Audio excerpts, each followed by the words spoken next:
দিতে হবে? বিবাহ দিতে হবে। কি দিতে হবে? বিবাহ দিতে হবে। এইখানে আসি ফেট। বাবা এখন বলতেছে আমার ছেলে কিছুই করে না, চাকরি বাকরি করুক, তারপর আমার ছেলেকে আমি বিয়ে দিব। মেয়ে বলতেছে আমার মেয়ের এখনো পড়াশোনায় শেষ হয় নাই, পড়ুক, ডিগ্রি পাস করুক, মাস্টার্স এমএ মাস্টার্স করুক। এদিকে মেয়ে তার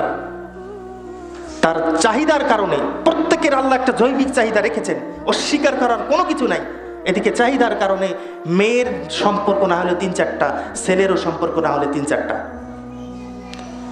অথচ যদি কোনো ছেলে কোনো মেয়ে যদি পিতা মাতা বোঝার পর, বয়স হওয়ার পর যদি বিয়ে না দেয়, আর ছেলে মেয়ে যদি কোনো পাপ করে, এর সম্পূর্ণ দায়ভার আসবে তার বাবার দিকে। কার দিকে? পিতারা সাবধান হন।